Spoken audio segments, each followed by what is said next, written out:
여러분 12월 25일이 무슨 날일까요? 네. 이런 반응은 전혀 예상하지를 못했는데 12월 25일은 예수님이 탄생하신 날입니다. 그렇죠? 그런데 왜 아이들은 예수님이 태어나신 날인데 마치 자기 생일인 양 왜 선물을 요구할까요? 저희 아이들은요, 한 달 전부터 산타 할아버지에게 받고 싶은 선물을 이렇게 적습니다. 그리고 저희에게 줘요.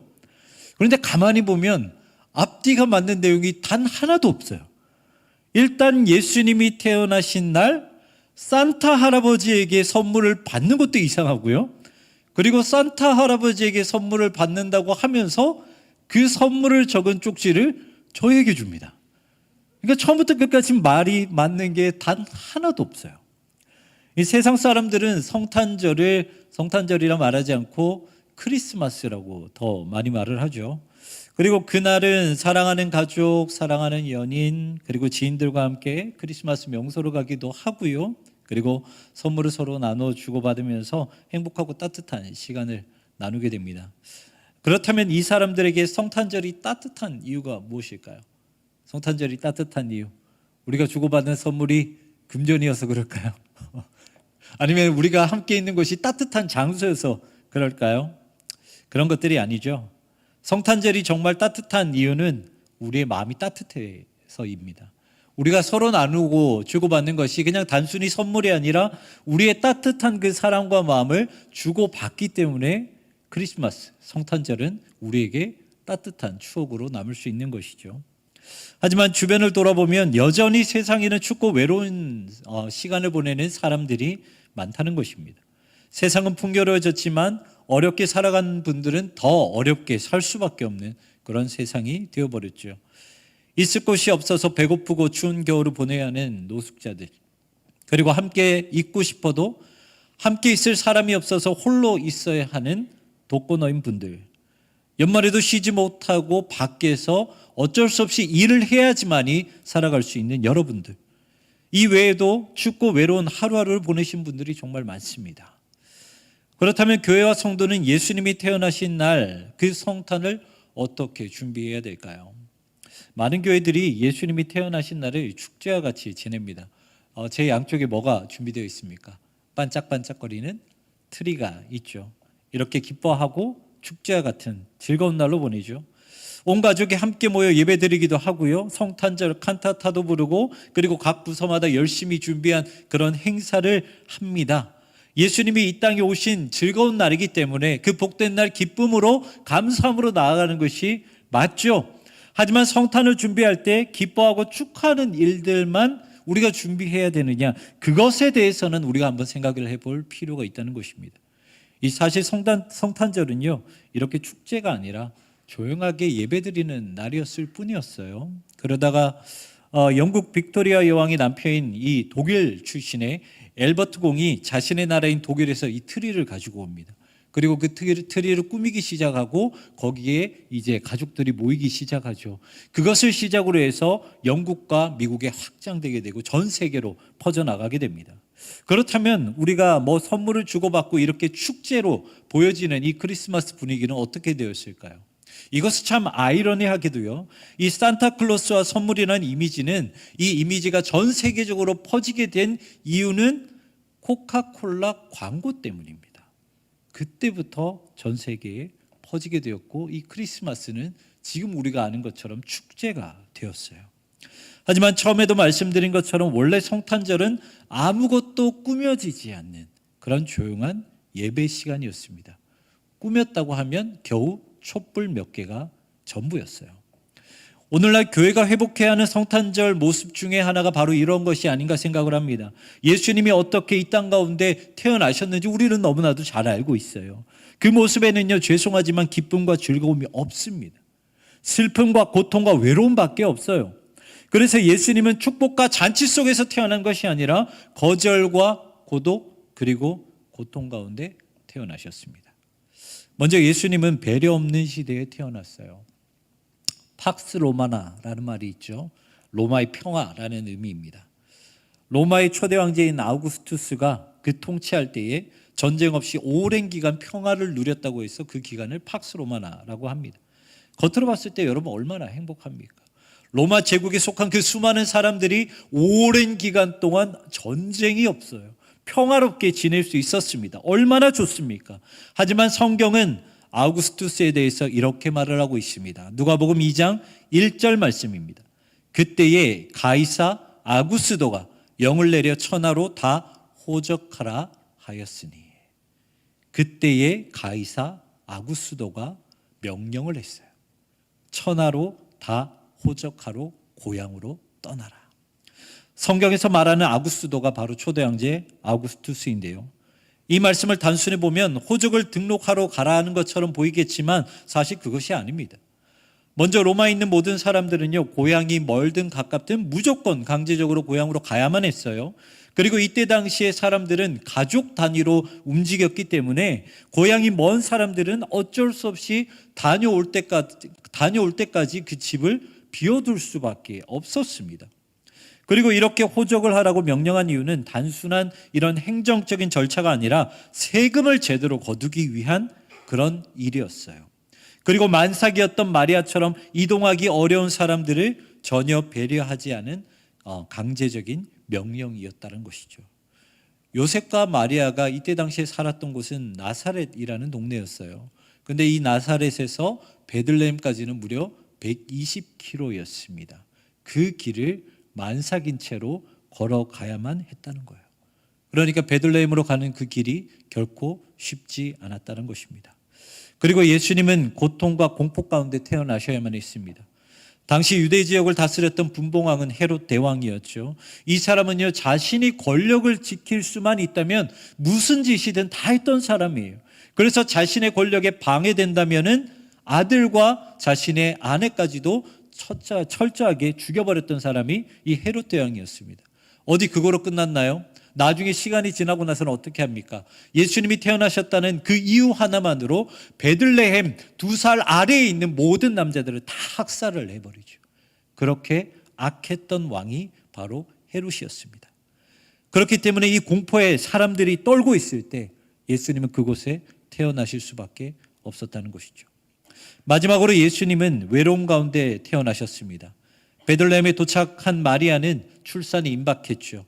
그래서 어떻게든 방을 얻기 위해서 여기저기 찾아다녀야만 했습니다.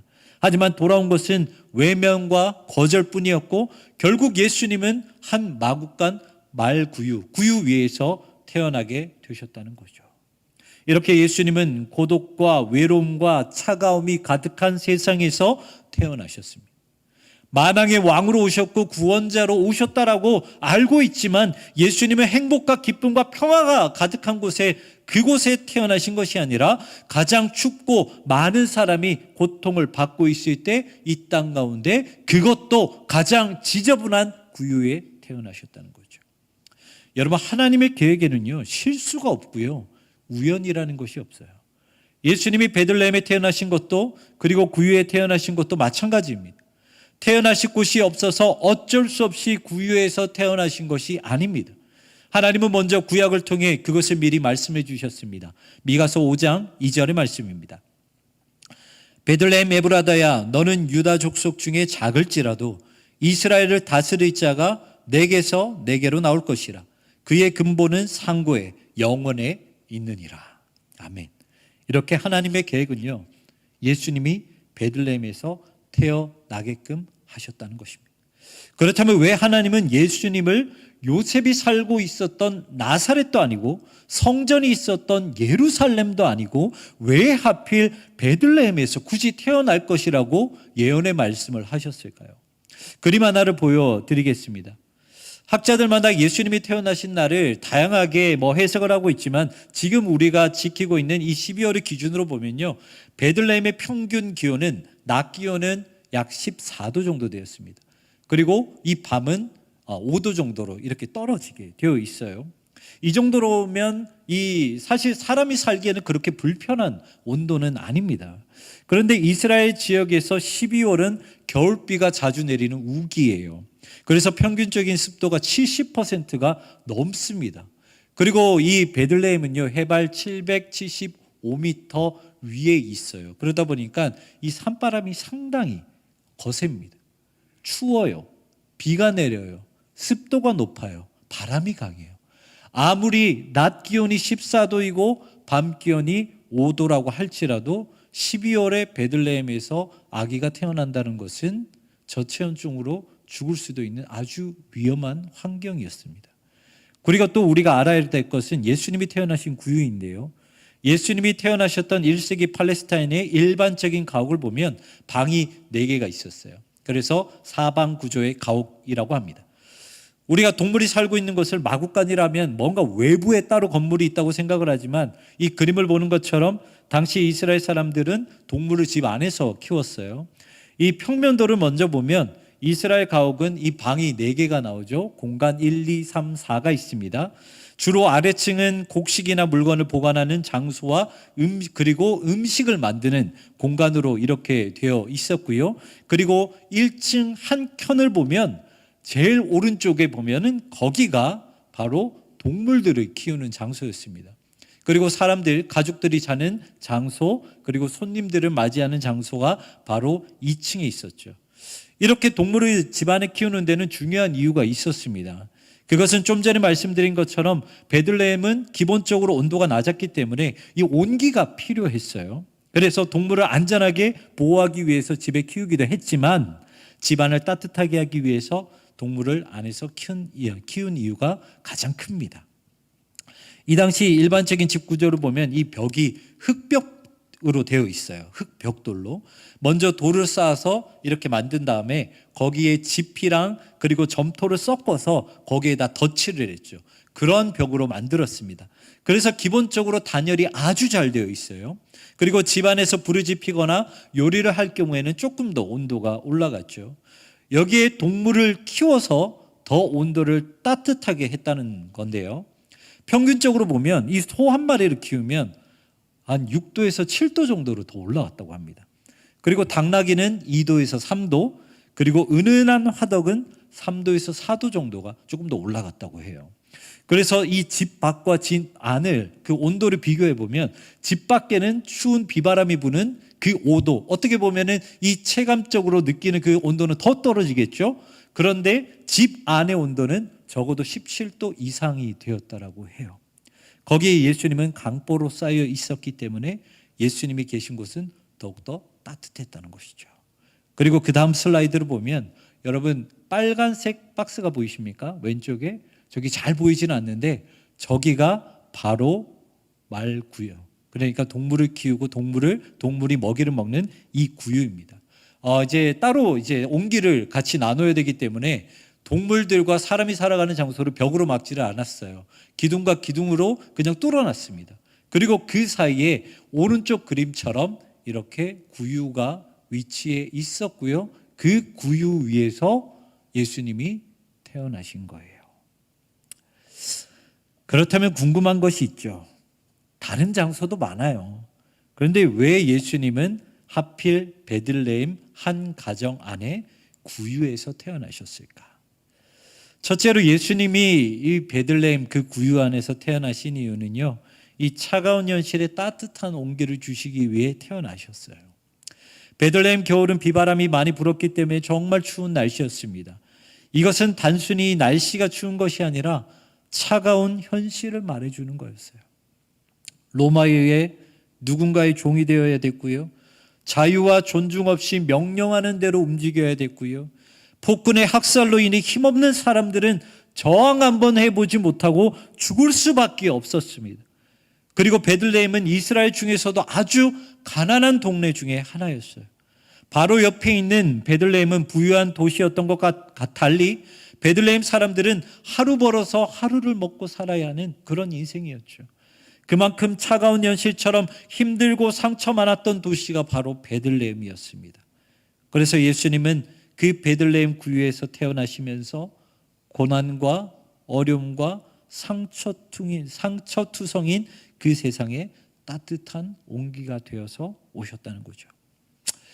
제가 동안교회에서 사역을 했을 때 항상 연말이 되면 이웃사랑 나눔상자라는 것을 성도님들에게 이 신청서를 주고 그것을 받았어요. 한 3만 원 정도로 기억했던 것 같아요. 그 한 박스가. 성도들에게 신청서를 나눠주면 그만큼 이제 저희가 준비를 하는 거죠. 거기에는 유통기한이 아주 긴 음식과 김과 통조림, 햇반 이런 것들을 넣어서 이 박스로 만듭니다. 아무래도 대형 교회다 보니까 한 번 신청하면 이 한 3, 4천 개 정도가 모였어요. 그리고 그것을 구청과 연결하거나 주민센터와 연결해서 수많은 어려운 분들에게 이렇게 많이 나눠줬습니다. 정말 감사하죠, 여러분. 어려운 이웃들에게 마음을 함께 나누는 것이 얼마나 소중합니까? 그런데요, 저는 그것보다 더 감사한 경험이 있어요. 뭐냐면 그때 당시에 제가 담당했던 부서가 이 청소년부 고등학교 1, 2학년 부서를 맡았는데 그 아이들과 함께 길거리에 나가서 선물을 전하는 것이었어요. 이 선물은 사실 뜯어보면 별거 없어요. 초콜릿, 과자, 음료수, 핫팩 이게 전부였습니다. 하지만 성탄절 전날 정성스럽게 그것을 포장하고 추운 바깥으로 직접 나갑니다. 막 이만큼 큰 봉지에 담아서 그 많은 애들이 거기 휘경동 주변으로 다 나가요. 이문동 주변으로 다 나가요. 그리고 거기 거리를 돌아다니면서 성탄절에도 일하시는 분들, 경찰관, 소방관, 그리고 추운 겨울에 밖에서 파지를 줍는 그런 분들에게 하나씩 그 선물을 전달해 줬습니다. 예수 믿으세요. 어디 교회 학생입니다. 이런 말 안 했어요. 그저 힘내세요. 그리고 그냥 나눠드렸습니다. 저는 이것이 성탄의 모습이라고 생각을 합니다. 예수님처럼 차가운 현실에 직접 뛰어나가 따뜻한 온기가 되어주는 것, 그것이 성탄절의 참 의미라는 것입니다. 둘째로 예수님이 베들레헴 구유에서 태어나신 이유는 지저분하고 더러운 것을 깨끗하게 하시기 위해 오셨어요. 이스라엘의 집을 다시 한번 생각해 봅시다. 추위 때문에 창이 거의 없어요. 그러다 보니까 환기가 기본적으로 되지 않습니다. 그런 곳에서 집안에서 요리를 하죠. 그리고 거기에 또 동물을 키우고 있죠. 여러분 어떨 것 같습니까? 요리 냄새, 음식 냄새, 동물 먹이 냄새, 동물 똥 냄새, 모든 지독한 냄새는 집안에 가득했을 거예요. 그런데 더군다나 예수님은 거기에서 또 어디에서 태어나셨어요? 구유 위에서 태어나셨습니다. 동물들의 먹이를 놓는 것, 거기에서 태어나셨다는 거예요. 여러분 소 여물을 한번 줘보셨습니까? 보통 짚을 그대로 주거나 아니면 짚을 이렇게 잘라서 이렇게 밥통에 주는데요. 저희 외할머니는 그냥 주지 않으시고요. 짚과 그리고 소의 건강에 좋은 것들을 여러 가지 담아서 솥에서 이렇게 삶으셨어요. 그리고 저에게 이거 담으라고 합니다. 그리고 그것을 여물통에 이렇게 줘요. 그리고 아무래도 이 밥통이다 보니까 자주 그렇게 하지는 못하지만 가끔씩 뭘 해줘야 됩니까? 설거지를 또 해줘야 돼요. 막 물 뿌려서 설거지를 하는데 아무리 설거지를 해도요, 그 냄새가 빠져나가지를 않아요. 냄새가 너무 지독합니다.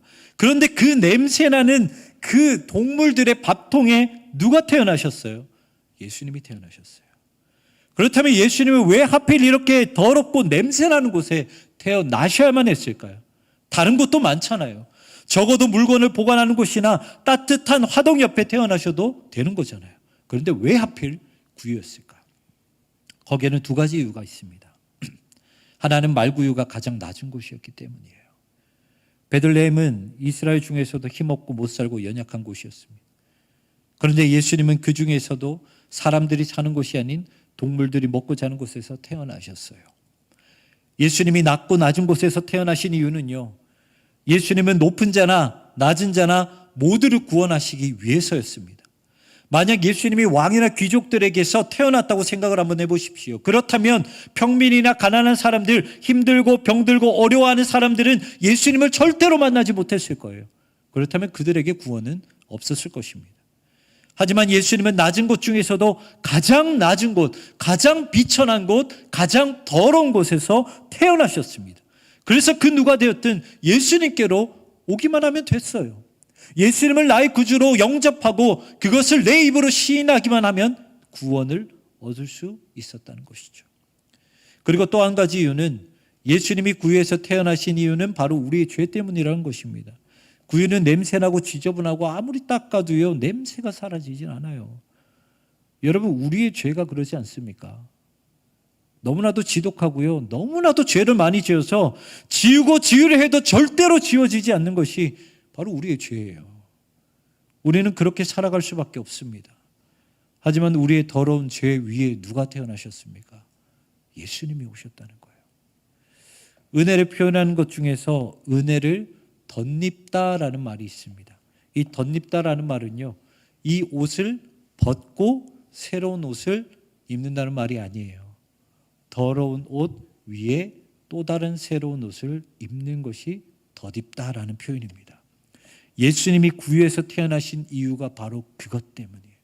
우리의 더럽고 추악한 죄를 예수님의 은혜로 덮어야 했기 때문에 예수님은 더럽고 지저분한 구유 위에서 태어나셨던 것입니다. 여러분, 이것이 진짜 성탄절이에요. 잔치를 하고 예수님이 태어나신 것을 축하하는 것도 중요하지만 예수님은 축하받기 위해서 이 땅 가운데 태어나신 것이 아닙니다. 추운 베들레헴, 가난하고 상처받는 사람들 위해, 죄 많은 우리를 위해 따뜻한 온기로 이 땅 가운데 오신 것, 그 주님을 기념하는 날이 바로 성탄절이에요. 베들레헴이라는 의미는 빵집이라는 뜻을 가지고 있습니다. 따뜻한 빵을 만들어내고 배고픈 사람들에게 빵을 나눠주는 빵집. 실제로 베들레헴은 밀과 보리를 농작하기에 아주 비옥한 땅이었다고 합니다.